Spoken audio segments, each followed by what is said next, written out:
So everybody just heard Jay. Yeah, we know those guys. Welcome everybody. Welcome everybody to Edge of the Rabbit Hole. I'm author and ghost historian Mike Ricksecker. With me as always is Vanessa Hogle, my co-hostess, and down in the chat room, our chat Shananigator Shana, shaking everything up. All those things. So we have a fantastic show up tonight. Jay and Marie Yates, paranormal investigators, are back with us. We had them on back, I think it was September? August-ish? Yeah, something like that. Talking extreme haunts. Tonight we're going to get into some other hauntings. We'll go down the rabbit hole with them. So prior to the show, we were talking a lot about Vulture City because they're doing a lot of work out there. They have an event coming up this weekend, and then I know Vanessa's going to be out there in the fall, so we're going to talk a lot about this ghost town, this historic city, the hauntings there, and their other adventures that they have going on. So, Jay and Marie, welcome back. Thank you for having us. Awesome being back. Yeah, absolutely. We enjoy this. So, I really just want to say, guys, just continue the conversation because you guys were like on a roll there for 10 minutes, and I'm like, hey, you guys are going to repeat this for the show, right? Because it was really interesting. Yeah. Okay. Reader's Digest condensed version. Vanessa read shit. They confirmed it. Go. That's true. So let's start with Vulture City. What is Vulture City? Where is it? All that great stuff, and why is it haunted?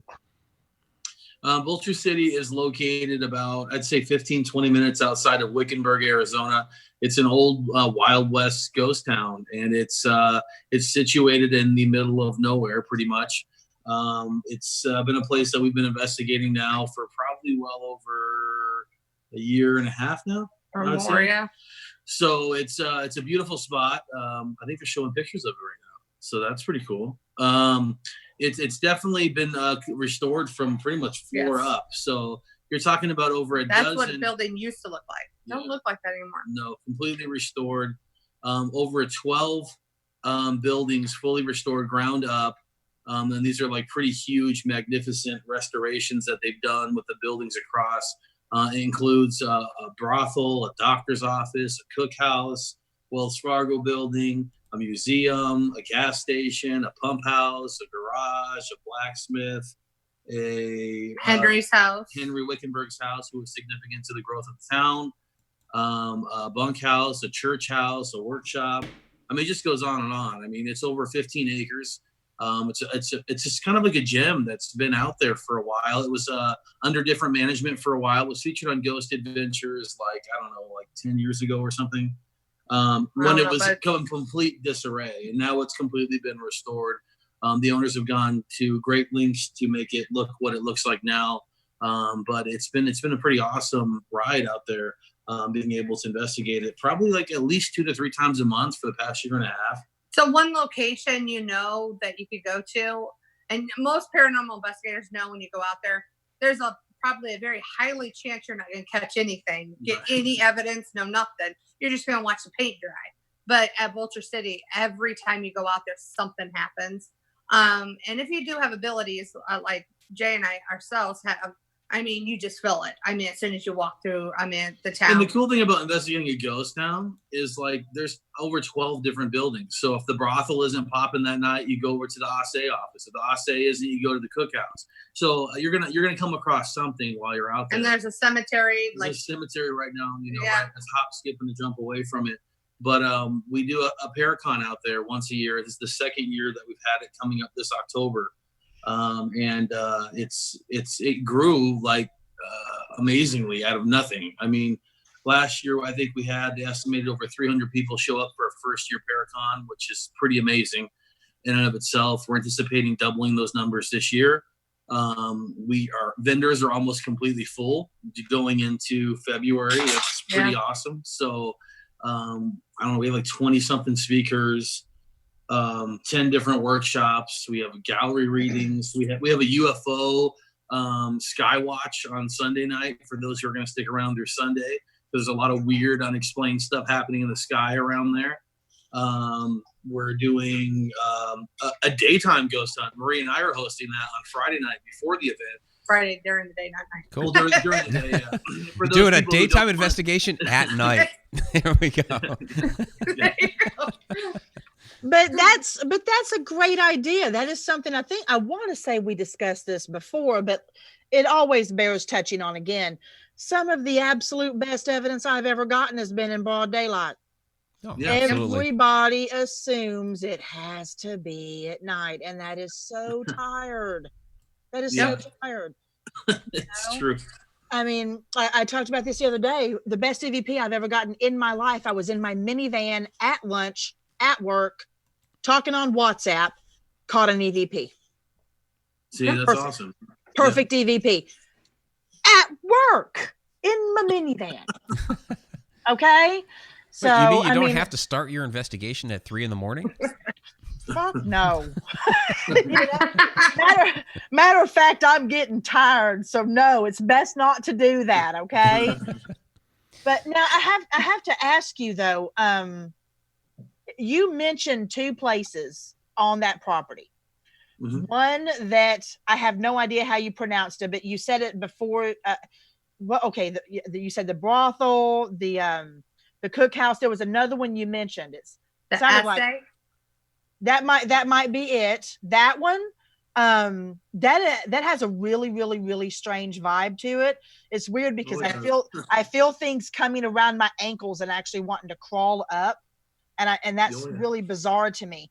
And the other one is that Wickenburg dude, his house. Yeah, that's where the hanging tree is, right up front of it. Yeah, I'm not liking it. Yeah. It's ironic that you said the Assay something creeping up on your ankles, because right across from the Assay office is what they call the glory hole, where 7 men were buried alive in the mine. So those people would be under your feet, So the right place near to the Assay office. Yeah. The place that we were talking about before the show. Yeah. There you go. Pretty good. We have a couple questions right off the bat here. This one's from Shana. Do you guys notice that there's more residual energy or intelligent energy there? It's kind of mixed there, to be honest with you. I mean, we get a lot of residual stuff, and we get a lot of intelligent stuff. It just depends on the day and what location we're investigating. I think pretty much every bit of the town has both. I mean, really, I don't know that there's just one spot that's specifically only intelligent or only residual. We do definitely have residual throughout and intelligent, just, Oh yeah, if you have abilities, you could go and sit and just stand in the middle of the town in between all the buildings, and you'll feel everybody just walking like their normal day. That's how I feel it. I remember the first time we went out there was 3 of us out there, and are like, oh, this is gonna be awesome, all this location, and we're all by ourselves. And I'm like, we're not by ourselves. I mean, you definitely know you're not by yourself, like when you're out there by yourself. I mean, well, it sounds like a pretty sizable town. You talked about a lot of the different buildings, and it sounds like there's plenty of activity. At the height of its, I guess the height of its glory, when it was actually an operational town. How big was it? How many people were living there? There was approximately 5,000 people. Some numbers say a little bit lower, but these were pretty much like shanty, like small miners' huts. So some of them were only about like 8x4s. They were like jail cell size, shack size houses, because these people would pick up and move to the next town for the next wave of gold in the next town that they heard of. So you see in the older pictures, you see small little shanties throughout the town. So it wasn't like there was a ton of like deep roots where people had beautiful... Well, it parts of it did. I mean, it got so big, there was 2 schoolhouses located just in this area because there were so many kids there. So they had to have 2 schoolhouses. There's 2 hotels. I will honestly say one of the hotels is actually picked up and was taken into downtown Wickenburg. So you can actually go there. A lot of the buildings are in the downtown part of Wickenburg, used to actually be in Vulture City. So, including a large 2-story hotel. Yeah, it was like it's an antique store now. But it was actually a hotel that was in Vulture City. Have you been there to see if there was any residual or intelligent hauntings in that building? The building's active. That's in Wickenburg. Yeah, I'm an antique shopper, so I've been in there multiple times. But some of the people in Wickenburg don't. They're not too fancy on the ghost stuff, so But man, if you could point a camera at night where you'd have clear vision to the room that faces a street on the upstairs left side, that would be pretty stinking cool. That would be pretty stinking cool. There is, well, kind of, yeah. Well, it's how she made it now with all the antiques and stuff. But yeah, there's that, and there's that weird little window facing the road. Yeah, the road. Yeah. I just now realize that I was up there. Yeah. All the hotel rooms now are like themed antique rooms. Yeah. Yeah. You can't really move in there; it's so small. Yeah. Yeah, that one has the most activity. Okay, well, there you go. Hopefully, we'll get in there soon. Well, do they let you go up and look? Oh yeah, we're allowed to walk around. It's just that in certain parts of the town, it's ultra conservative, you know. So us coming out there has been an adjustment, I think, for a lot of people.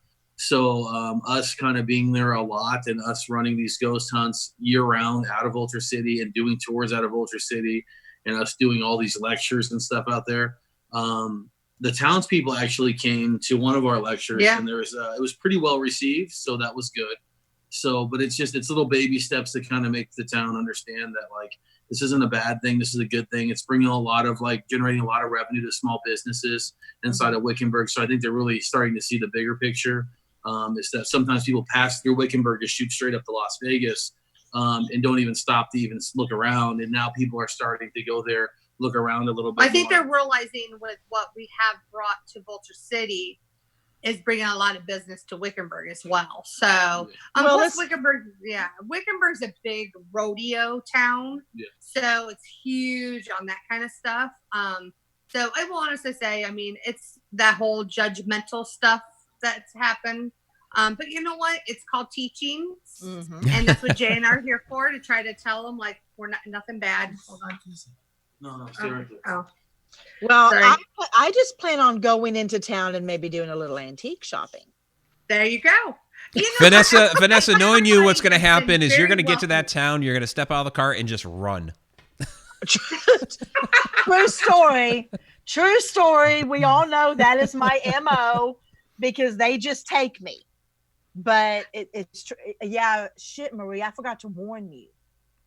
that does happen to Vanessa. You? Yep. Yeah, you may have to chase her down.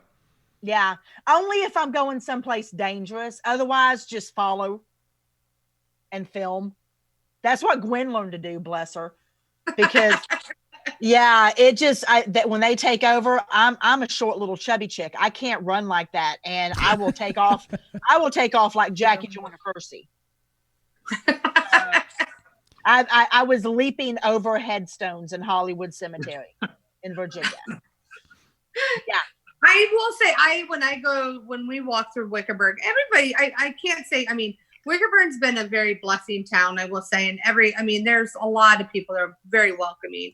And especially, recently, more people are like, opening their arms every I mean, they have their own little ghost walk that they do. Someone in town does like a ghost walk through Wickenburg. Yeah. I just don't think that they were used to all of a sudden every other weekend something going on ghost related where, you know, dozens of people were coming through their town. Yeah. Or inviting them into their own properties and buildings. I mean, they're just warming up to everything. But they're very going. But I will say, when we go to Wickenburg, Jay has to chase me because I go around and and I'm like, I'm feeling it. Yeah. So there's a lot of good little spots where you're feeling stuff. So. Oh yeah, it's totally active. Oh yeah. For sure. So maybe Jay needs to chase us. There you go. So a lot of people down in the chat are saying Vulture City is a cool name. Are the origins just in there were a lot of vultures nearby? Or that's a funny story. That's like one of those stories that's been redone multiple times. So there's a lot of weird reasons why it was called Vulture, supposedly. The one legend that's really stuck was that Henry Wickenburg himself was walking through the desert and he saw a vulture perched up on like a outcropping in the ground. And he saw a vein of gold right below it. So then thus coming the name Vulture City. But there's been all kinds of weird things and stuff. And but I will honestly say you don't see vultures. I've never seen a vulture. I've never seen a vulture. Now come to Buckeye, I see vultures all the time. Where we live. Yeah, where we live. It's like what, 20 minutes away, but Yeah. I don't see vultures in Vulture City. That's kind of funny though. Yeah. Yeah. You would see them where you are, but they tend to not be around there. I would that's a little, that actually kind of is creepy to me. Why would they avoid it? I've never seen one. And we spent, I mean, I can't even tell you how many days. It could be because it's an active mine now, to be honest with you. Across the way of Vulture City is the active mine. It's still, there's, so it could make Vulture, I don't know, to be honest with you. Well, it doesn't stop the mountain lions. They don't stop mountain lions. Exactly. So there is still some active mining going on there. Yeah, actually, it's doing quite well with the mine. The only reason why Vulture City's mine was shut down was due to World War II efforts. Like efforts had shifted during the war, so they had to shut down for production for World War II. Otherwise, it would have continued on as an active gold mine all the way through the 40s on up. So it never really caught back on afterwards, after the war. And it just slowly, everyone moved out. Everyone had started to leave by then. But it was like one of the most active mines in the United States at one point in time. And there's some numbers that are coming out now that would suggest that it's doing quite well currently. But I mean, how long will that last? Who knows? Wow. Hopefully for the people that own it, probably for a long time. But Right. So Tom McNicholas was wondering, does the desert emit EMF? That's a really good question. I mean, by sun by day, I mean, heating up the ground. I mean, I don't know. That's a really good question. I don't know. Well, I will honestly say, when we go, I mean, Jay and I do hikes and stuff like that, and we've actually taken some of our equipment sometimes.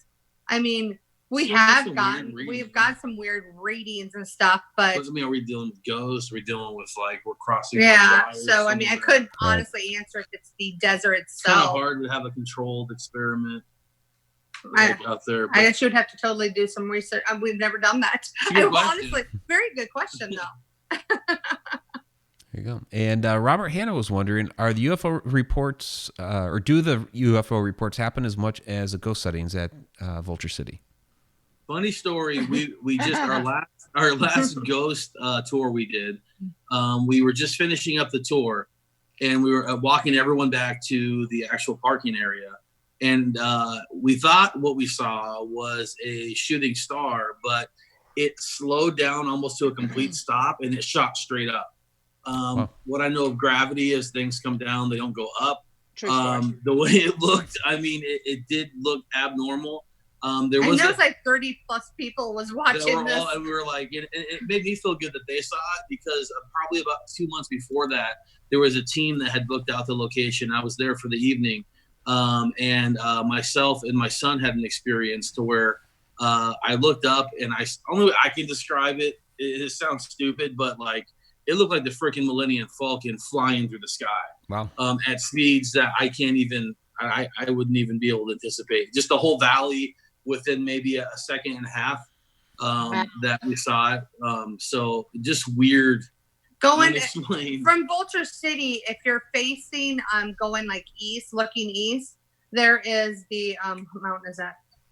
Oh, White Tank Mountain. White Tank Mountains. And honestly, there is a lot of sightings. Well, it's because you have Luke Air Force Base on the other side of that mountain. Is on the other side. Plus, there's a Toyota Proving Grounds, which are right next to Wickenburg, Vulture City area. So there's a lot of suspicion of what it is.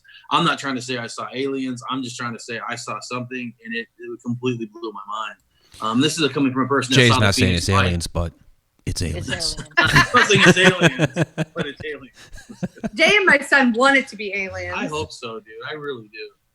Well, and it doesn't sound crazy, especially if you take out the Hollywood version of aliens that we have all been pre-programmed to believe they look like. Right. I mean, it doesn't mean little green men with big, huge black eyes when you say UFO.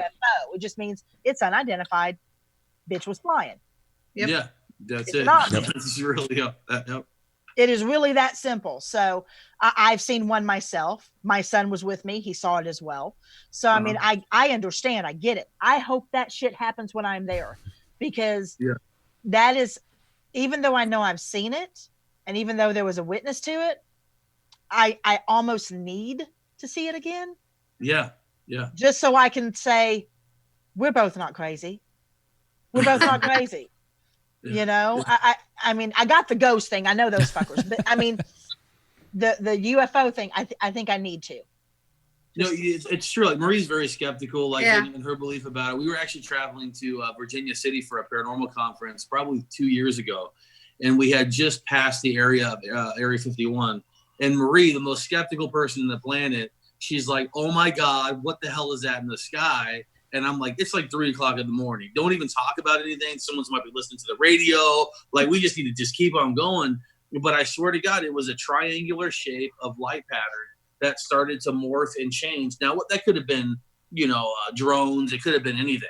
It could have been our military. Could not have been our military. But it was something, and it was unidentified. It just stayed was in flying one around the spot. sky. So, see, I'm a big Air Force person. I'm Air Force brat. My daddy was Air Force, so I grew up around it. So I know they're always doing new stuff everywhere. And Luke Air Force Base, okay, we live not even 20 minutes from it. It's loud as crap. So they're flying all the time. I mean, so, and I know over in Vulture, you're going to get that stuff. So I know we do have a lot of, like, the Phoenix Lights. That was a big thing. Right. The Phoenix Lights. I saw the Phoenix Lights. So, I mean, so that was a huge thing. But a lot of people get a lot, and a lot of those sightings that they're getting are actually in the Buckeye where we live and into the Vulture City area. Well, because we're at the edge of the city. So, I mean, it's not, it could just be the fact that we're able to see more in the sky and more clearly than what you'd be able to see in the city. Whether they're actually, aliens inside these things, whatever, I don't know. They're just some crazy lights, unexplained crafts in the sky out here that are pretty. I know that a lot of people are now working with the military, and they're saying that they don't have anything up in the sky. So, I mean, there is documentation on some of this stuff now where the military is saying, no, we didn't have anything up in the sky. So, I mean, I will say, the question, like, yeah, what the hell leads is to the it? question, like, okay, what is it then? Well, you have 3 standard things that are normally in the sky in the near vicinity of an Air Force campus. Yep. You have AWACS, which is the big cookie plane, the plane with the big cookie on top. So you have AWACS, you have fighter jets, you have helicopters. Yep. We all know what AWACS, fighter jets, and helicopters look and sound like. So if you're seeing something completely different from that, I'm an ex-military wife. My ex-husband was on the flight lines when he was stateside. And so, I mean, I know what they got out there. Yep. And I know the shit that I saw wasn't it. Okay. So I'm not surprised at all, when people say that they saw something very strange and something that doesn't make any sense. Because I spent plenty of time at Tinker Air Force Base. Plenty of time. I spent a couple of years at NSA. They're all hiding shit. All right. Exactly right. Talk to the man who knows right there. So since we're on this type of topic, Betty Lange asked, are there any Bigfoot reported out in the desert? There's not really any Bigfoot sightings. There was actually probably about 15 years ago in Buckeye, there was a news story that there was a Sasquatch that was running through the desert. And I mean, I saw the video of it. I mean, I wasn't there, but to me, it looked like, a dude in a suit. Was it but blurry? Then again, I mean, and why would they be walking through farmland of Buckeye into the desert? I don't know, but I don't know what a Bigfoot's pattern is. I hope they got a Bigfoot is real, but I've never seen any like smoking gun evidence for me personally to say without a shadow of a doubt. But I hope to God that there is some Bigfoots or something out there, but none that I know of in the desert area. Definitely in the Mogollon Rim, north of where we're at. There's lots of sightings of Sasquatch and ape-like creatures and weird stuff like that going on with cryptids. Not so much here in the desert Southwest. Well, yeah, there's a whole lot less to hide behind or to right. That and you need a water source, and there's not a whole lot of water out in the desert. There's not. No. Yeah. So that's why usually, I mean, like the Pacific Northwest is a great location. Any forested areas, or any place that's close to water, that's usually where people see them. But I guess what would be one that's I guess chupacabra kind of seen out in desert areas. Yeah. There is sightings. There's supposedly been sightings down south of those type of things, but then you have a lot of stories now that they're just hybrids of like coyotes and Mexican wolves that have bred, that have created some type of like their own species or whatever. There's a lot of different stories I've heard of on the Indian reservation near to where we live, which we don't have the ability to go out there and do investigations like we would in normal lands. So it's a little bit different in native land, and the different type of respect you have to have and people with you to do so. But we've heard sightings of these moth men type creatures, owls that are like human-like, shapeshifters. We've actually come in contact with I believe a shapeshifter in Superior, Arizona. Marie, actually, we took a photograph. I call it Blair Witching. Marie kind of just like went off on her own. She gets in the corner. She just stares at the wall, rocks back and forth. We're going to have fun. We took a picture. We took like a whole bunch of pictures of her. And there's this skeleton-like face, this furry creature thing wrapped around her neck that we captured on a photograph. And I truly believe, because we were after something physical that was actually in the area making noises, crashing through the riverbed. Supposedly there was a goat man in the area. And I was just like, if there's a freaking goat man, dude, we're going to find this shit. You know, so I was like running around like 5 years old. Well, I was running around. We were running around. We were like going around this, there's an old high school there in Superior, and somebody turned it into a home. And we got to investigate it. They still have the gym, they have the cafeteria, they have all of it. So we got to go in there and investigate. I was sort of going on the outskirts of it, and all of a sudden I seen a naked native. It was like they had a feather sticking behind on their back, their head. And I'm like, and to be honest, dressed in only a feather. It was just a feather. It really was. I swear I thought she was going nuts. I'm like, I was so serious about it. I'm chasing this thing around and around, and everybody run around. So I maybe it was. Well, the interesting thing was that she saw this, and this was in an area right below what they call Apache Leap. And when the white settlers came into Superior, Arizona, they kind of persecuted the hell out of like all the natives and kind of like pushed them and, segregated them off further away from the town. Well, a lot of Apaches went up to what they now call Apache Leap and jumped to their deaths. And that was right behind the high school. So, it would kind of be fitting that you would see something like that potentially in that area. And now they have something called Apache teardrops that you find at the bottom of this. You can go out to the mountain and you can find these little shiny little rocks, and they're Apache tears. Yeah. I make necklaces out of them. Oh, okay. So you're familiar. Okay. Yes, very much so. They're very similar. Obviously in color to obsidian or onyx, but they have more of a jet look to them, and they're not smooth. They're not like glass, like obsidian is. But no, they're a very powerful stone. This brings to mind a very important question for me, considering where you guys are at and the different areas that you've investigated. Have you? Is he okay? No, it's like there's banging going on in our bedroom above us, and our kids are in their room. So just normal stuff in our house that's crazy active. I'm like, what the hell is that? Tell them I said hi. Well, and a little, I don't know, maybe it was 5 or 10 minutes ago, I heard some banging over there at the garage door. So yeah, my shit best not start in my home, because I ain't having it tonight. Okay. You can have some of it. Okay? No, I'm good.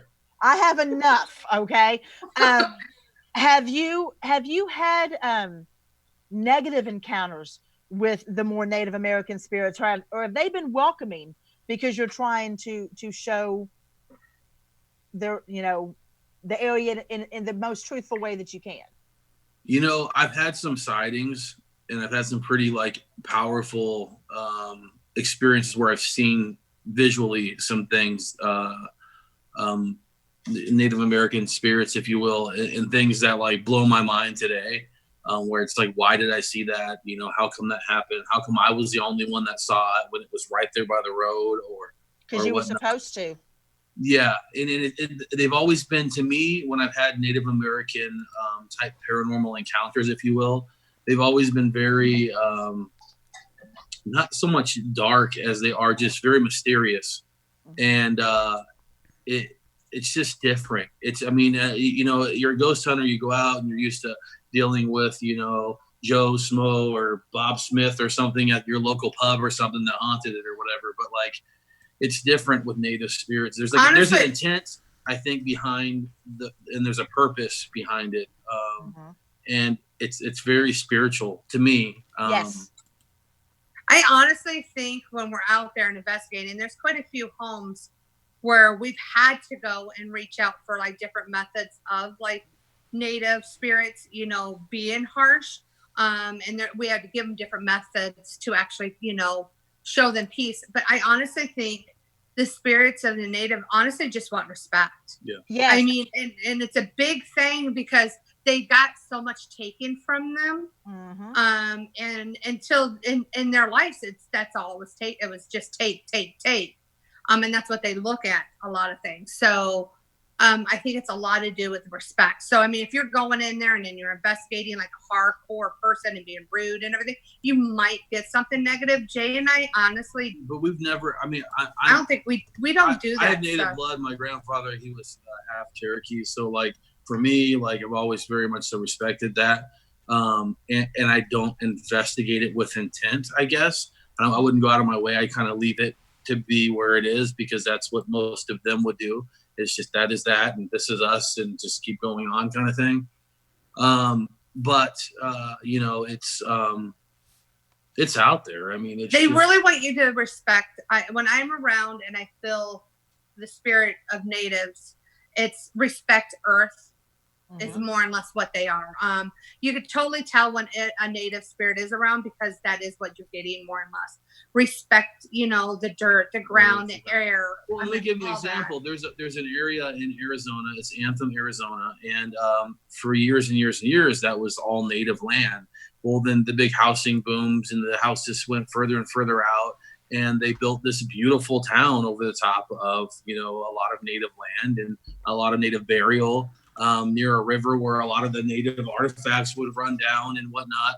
And they have a Facebook page dedicated to hauntings in Anthem because probably about 60% of the homes out there have activity. And we get calls periodically about it. And generally what stops these hauntings is we always tell them, give back a portion of your land to Earth or plant something like fruit-bearing trees, you know, plant a garden, something to give back to Earth. And make it known that that's for them. And generally just something that simple and showing respect to them, it generally decreases. But like Marie said, it's almost like there was an intent for them showing up. I've seen photographs that people have captured of native spirits that are like so clear. I saw one of a female, like a white girl who had a coyote skin over the top of her head. And there was two fully dressed, like warrior looking garb natives right next to her in a photograph outside of someone's window. And I mean, so much detail, so much clarity. It looked like someone was dressed like that outside the window. There was actually a supervisor of mine that showed me this photo. Oh, yeah. And we instructed them to do the garden thing and fruit-bearing plants, trees, and it completely stopped. But they were having like their pool was getting cracked down the middle. Their house was sliding, all this stuff, and everything seemed to just kind of slow down after they dedicated a portion of their land back to Earth, if you will. A lot of times that's all it takes is an offering. Right. One of the other reasons, and we've talked about this on previous shows, because I'm Cherokee and Sioux, along with English, Irish, Scottish, and German. But my great grandfather was full blood Cherokee. And my great grandmother on my dad's side was full blood Sioux. And with a lot of tribes, where you're buried, it's sacred for a reason, and that is so all of the parts of you stay together, because they have to in order to go into the afterlife. You have to be fully together. And when I worked at the Indian hospital here a few years ago, even when we pulled out somebody's tooth, we had to give it back to them because it has to be buried with them. If you're talking about people digging up for pools, basements, everything else, who knows how many individuals' graves they disturbed. And that in and of itself would increase activity in ways you can't even imagine. So the fact that it actually calmed down after offerings or after the rededications, that's amazing, and it's rare. So I hope they feel very blessed that they were actually forgiven. Right. Because it's rare. Well, I'm pretty sure there's some cases I've heard that wasn't, and people moved out of homes. And Oh stuff yeah, like a lot that. of people out I there mean, they end up moving, or they relocate, or they go right down the street and have the same problem, you know. But I mean, we've had some pretty good success with that. I mean, I think it's just people just like, I mean, once you really sit down and talk with someone about like how would you feel as a native, all of a sudden now your entire land is turned into a super center, and like, you know, there's like 15 Starbucks and stuff within like a 5-mile radius, like you'd be probably upset too. So Yeah. we kind of try to like educate them about that, and then kind of showing respect to them. And I think with that, it helps a bit enough, I guess, to where they can live comfortably, you know, amongst them. Yeah, weird cases with them that we've had. More than I guess I even thought after looking back at it now that I'm just like recalling all of these. I'm like, wow, we have done a few. Are we allowed to bring offerings to Vulture City for the surrounding area? Absolutely. Okay. A couple questions here from the chat. Betty Lange was wondering if there was a reservation close by there to the Vulture City area. Let me see. Closest one is South Mountain. South Mountain, then up from there, Yavapai. A little further north, but yeah, not like probably within 20 miles. Well, no, there's one south. The one south would be closest. So then that would be Yavapai. South Mountain. No, South Mountain. No, north from Wickenburg is you get into the back part of. I don't know. One of those is probably the closest. Right. I don't know which one is closest, but there's a couple around, but nothing like right. Nothing right on top of or like real close by. Gotcha. I will honestly say the land around Vulture now is mostly campgrounds. It's a lot of state trust land. Yeah, I mean a lot of camping, RVs, free roam cattle or something. Yeah, free cattle. A lot of people take their 4-wheelers and all that kind of stuff all out there. Okay. Wow. Christopher Stanton was wondering, are your investigations mostly out west or all over the country? We get invited. You know, we just this last year we got invited out to Riverside, California, to do a Live Nation event. Looks like that's going to happen again, possibly this coming year. Of course, we do like paranormal conferences across the United States periodically, and they have ghost hunts. So then we kind of like help host and lead those ghost hunts. Anytime we go on vacation, we always surround it around some time of investigation. So I don't know if that's normal. Our anniversaries, birthdays, or anything usually is some haunted location that we can go investigate. So I mean, we've gone out to Memphis and investigated quite a bit of Memphis. Oh yeah, Memphis is awesome. Well, if you can drive to Memphis from Arizona, you can drive to Illinois. Oh, we flew. Okay. You can fly to Illinois because, you know, rumor has it there was a pretty fabulous Paracon in June. I wish I could. Hey, I'm from Indiana. I would love to come back over there by Illinois. Yeah. Well, you need to be thinking about that for next year. I'm hoping. I have a son that lives up in Michigan. Yeah. So, and he's proposing to his girlfriend. I shouldn't say. Oh, I'm pretty sure she ain't gonna watch this. She don't like this stuff. So we'll find out about it in 5 minutes. When you're if I find out, he's gonna yell at me. But yeah, so hopefully I'll be coming up there soon. Cool. Good. Cool. Yeah, we'll figure it out. I know I had to bail out on the Vulture City Paracon there in October, which I apologize for. Oh no, don't worry. Maybe 2021. I hope so. So I'll give you. Well, since we're talking about, I'll give you guys first dibs. So Okay. there we go. So let's see. Leslie Fear is wondering: is Vulture City like a new Area 51? No, wow, that would be great. But you know, I just it's an old ghost town, man, and it's just so desolate and it's so isolated, and the skies are so clear out there. I just think that we're seeing. I will honestly tell you, when we go out we have ghost tours and ghost hunts out there, and when we're taking them back to the brothel, because the brothel back part of it is just facing the mountain and the desert. And I will tell you, every tour or hunt ends up with people seeing something in the sky. So, I mean, I will honestly say, I mean, I was talking to a UFO researcher recently that's actually going to be leading the UFO Skywatch on the Paracon this year. And he was talking about there might be potential fault lines in the area And he said with those fault lines, it's kind of attractant to UFO activity potentially or something. I'm not really familiar with that, but I was kind of talking with him about it. And then I've heard other people rumor because of the minerals, the gold, the silver, that might be attracting some of these things, if these are ETs or whatever, to be coming in and around the area. I mean, for me, I want to believe really badly, but at the same time, I think it might just be a fact of it just being so isolated and the skies being so clear out there. But who knows? Could be a combination of all those things. I mean, we've seen that in history with, locations being haunted, and then you're also having some type of like, some sky phenomenon and possibly some extraterrestrial. That would be great if that's what we start finding. I just need to. The stories are great that I'm telling you. I just need to give you guys also evidence, So it'd be great that all this I'm telling you, but I'm here at ground level filming the ghost, and then all of a sudden I'm looking up like, oh my God, what is that? So I think sometimes my focus needs to switch. You need to put a Sorry, camera right here. Put a camera on your noggin. There you go. Right. Just pointing north. But so is it something conducive to the energy there? I wonder. I wonder if it's not something maybe that. Honestly, I think the mountains. It's just the land here in Arizona because, like I said, it's like South Mountain. Has tons of activity. South Mountain is like the biggest one. And that was. She's eating her gum. Oh my God, your cat's going crazy. No. And we see that with a lot of mountains in like the valley, like here in like Arizona, like in the Phoenix metropolitan area.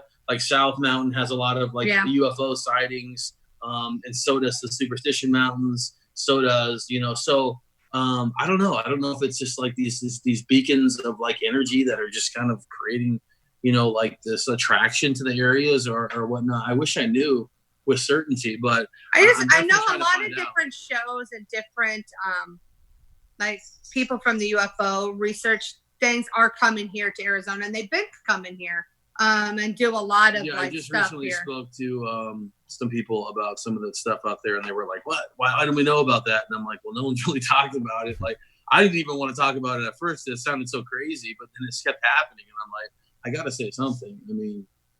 So. But again, it's just stories until I have that evidence for you guys. We sound crazy anyway. True enough. Fair enough. Just add to it. I was going to say though, that guy's not wrong on the fault line. The main fault line that goes, it actually kind of goes underneath Vulture City, goes from the southwest to the northeast. So if you're outside in the surrounding area of Vulture City, the southwest corner down by the campgrounds, and you follow that, and it kind of goes like this, and it goes up to the northeast towards that yellow mountain that we were talking about. Okay, yeah, that makes sense because then you have that. Okay, yeah. We start feeling some shaking, I'm leaving. There you go. Janet Simmons was wondering, is South Mountain the location of the Phoenix Lights?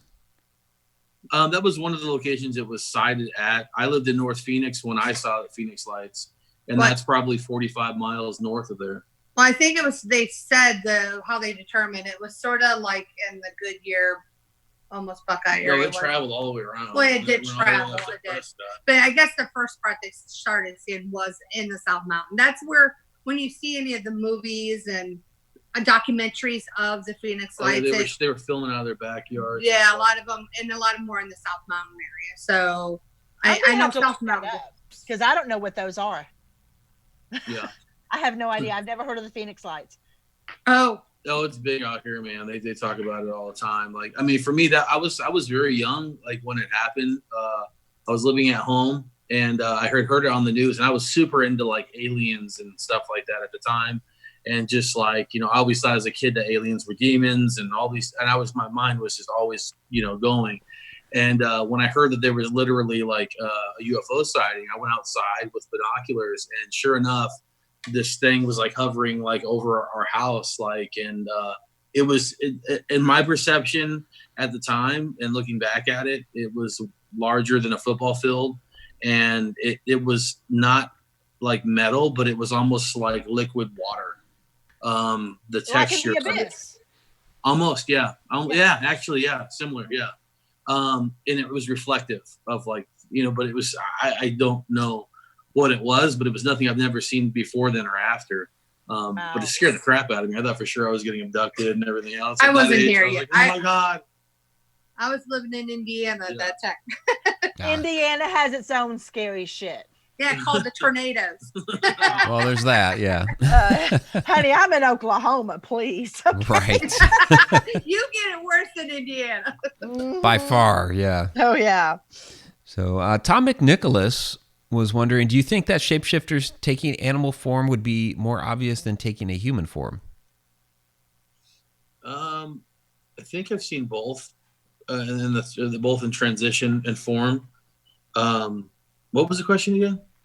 Is it easier to take animal form or human form? For them, I don't think it makes a difference. I mean, some of the work that we've done out in some of these mountain ranges that are thick with like native spirits and stuff, man, I think most of it, honestly, because to be honest with you, that stuff I think is more native. To be honest, spirits and stuff, and I will honestly, well, you know what I mean. But I think a lot of it has to do with animals. I think that's how they sort of. I do believe they call each other like their own little thing. Like I'm the tiger, the bear. I don't know.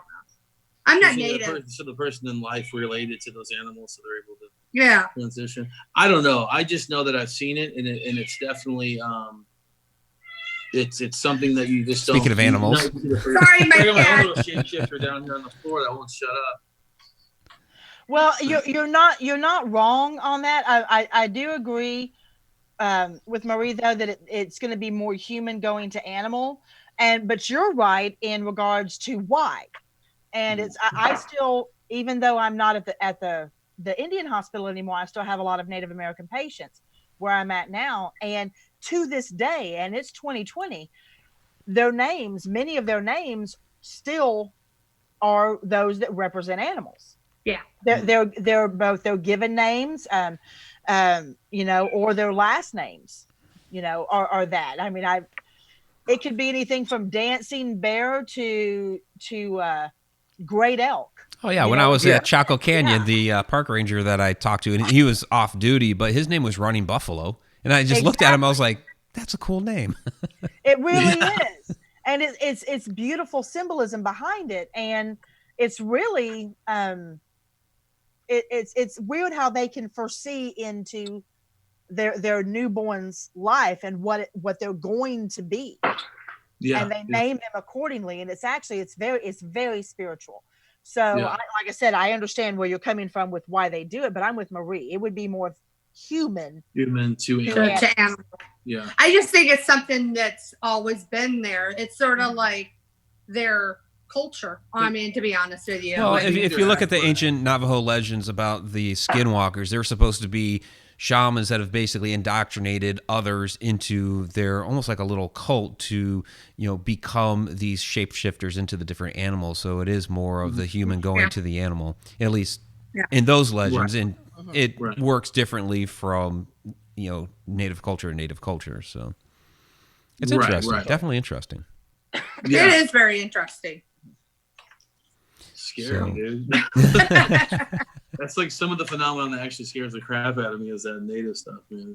It's just so mystical. It's so different than what we're used to dealing with on a regular basis, that when it does happen, it's like it happened for a reason. It makes me reflect for a very long time about it. Like, I have no native blood. Now, my children do. They have Cherokee in them. But I have no native blood. But I will honestly say, when we're out, being here in Arizona, you do get to go around a lot of spirits that are native. And I honestly like being around that rather than non-native, to be honest with you. It just, I don't know, it's more calming in a way, to be honest with you.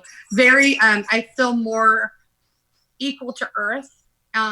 He always calls me, I'm a tree hugger. So it might be the thing for me. I mean, it's just, I'm all into the earth, Mother Earth, water, that kind of, so. You feel a lot more grounded? Yeah, I try to, but I mean, but other spirits, it's harder.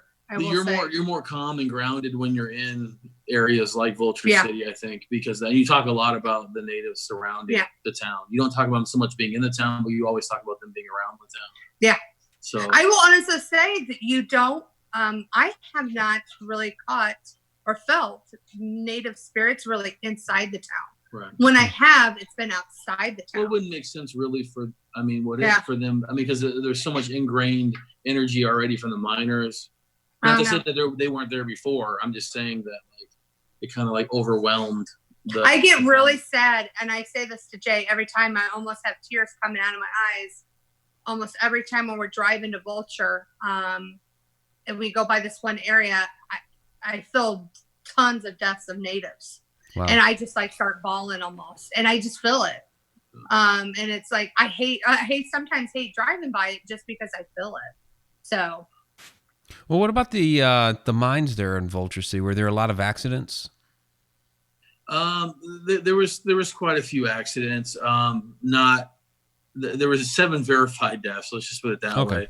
I'm sure that you'll get that type of energy. Yeah.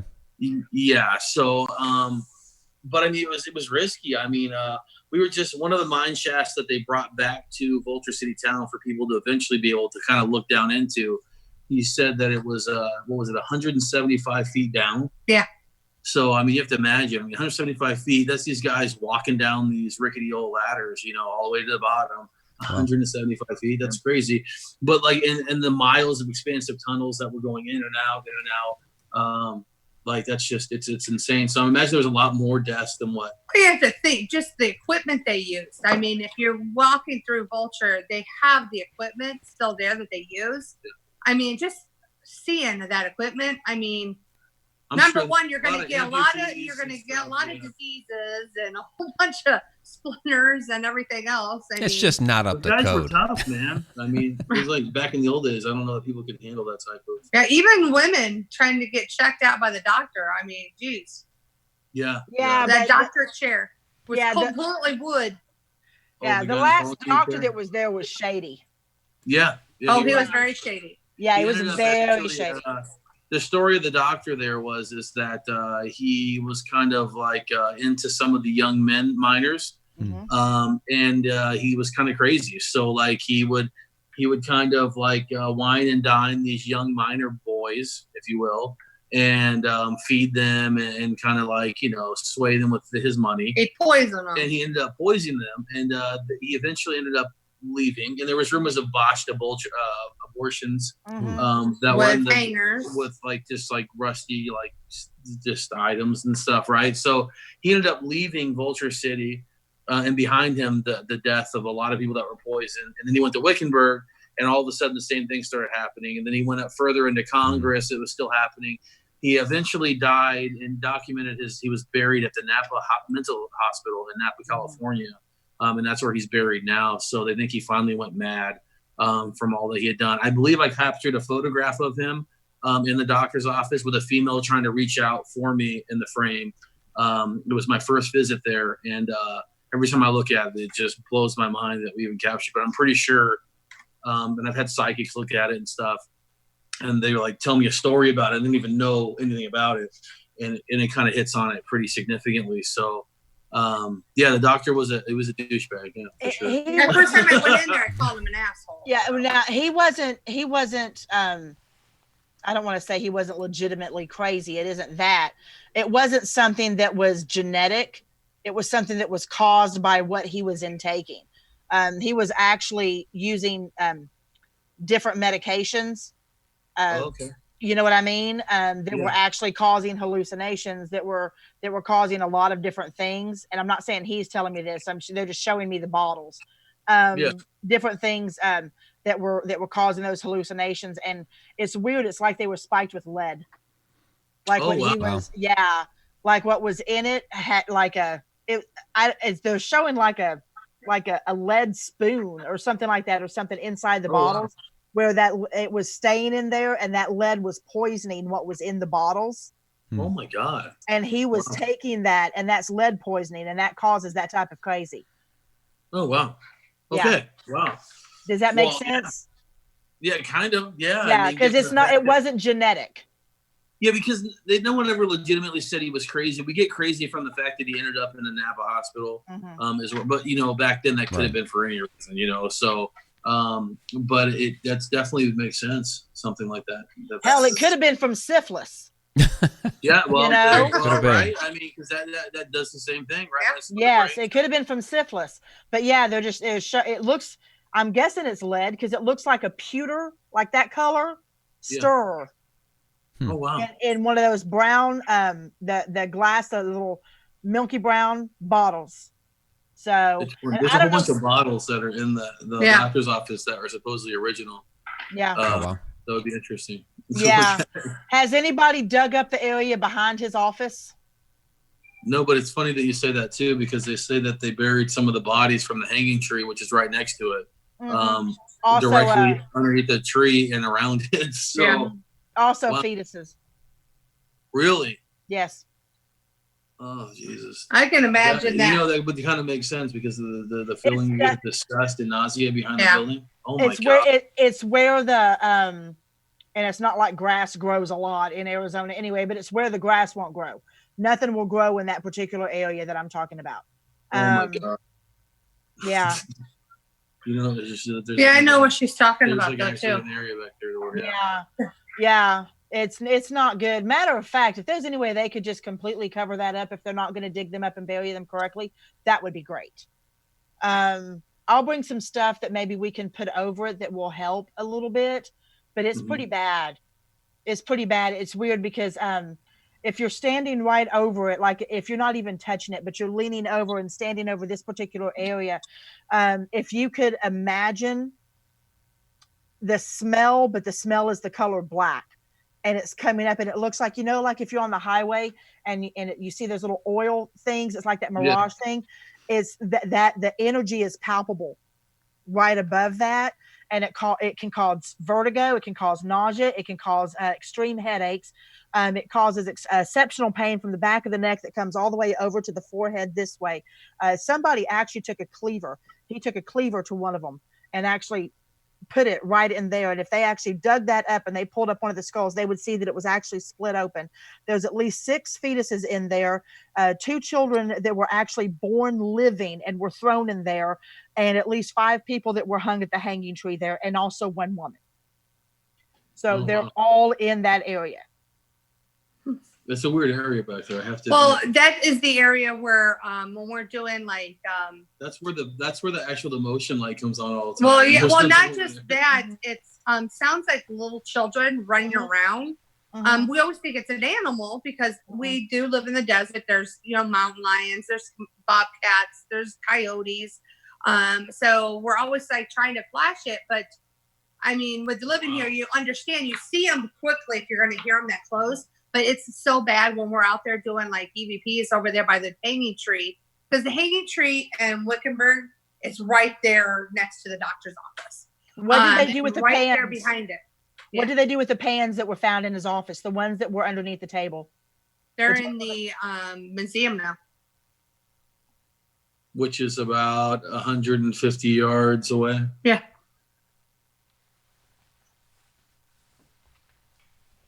Okay. Yeah, like we had a couple of sidekicks come through during the Paracon to really read it, and they immediately when they got out of the car, there was baby shoes when we went out there. When we first started out there, they were everywhere. Yeah, they talk about the baby shoes. It's the scariest thing about but we had all of our equipment. All of a sudden, there was nothing out there. I mean, when you go out there, you'll see now. I mean, there's nothing, no electricity out here, and everybody had their K2 meters up to this baby shoes. And it was just going crazy. The shoes were on top of an old gynecology table that was period of what they would have used. So really primitive looking, more so than what they are now. But the shoes were emitting such high levels, milligauss, that we couldn't measure it on our meters. And then the wheelchair that was in the corner behind it would be the area you were talking about, was actually moving forward about an inch or two and slamming against the wall while there was people in the room. Yeah. And we talked about it on live, and everyone started asking us questions about the shoes. I didn't want some jerk off to come out there and steal these shoes. So now they're in glass inside in the museum, and put away. And they had to put a lot of this stuff. There's a lot of mention on our devices of these damn shoes in the museum. A lot, almost every time we're in there. So it's really eerie. And now they've brought in a freaking doll. The inside of the museum that like plays music and shit for no reason. Well, that dog talks, so it's weird. I don't know, but there's a lot of things that are really supercharged in there. But yeah, the shoes they were moved about 150 yards away because it was too weird. It was. I mean, there's still stuff they throughout needed the to be building. respected in some kind of way. So there's a story behind the shoes that we tell people that come through, and then it's just sad. It is sad. The doctor's office area is super sad. And it's even more sad that they have to kind of block it off now because people try to go in there and lay down on the gynecology table for Instagram. Why? Yeah. And disrespect. Oh yeah, they broke a whole bunch of stuff trying to do Instagram pictures. I guess the negative side of us bringing all these people out to Vulture City is that you get a lot of and people steal idiots that come out there that think it's funny or it's cute to disrespect what really happened on this type of table. So. This is one of those things that we deal with as paranormal investigators that are actually have some freaking common sense, looking at the ones who have none, Right. So it's definitely a catch-22 in a lot of ways. But because of the exposure, a lot of the town during the day, at least it's more blocked off.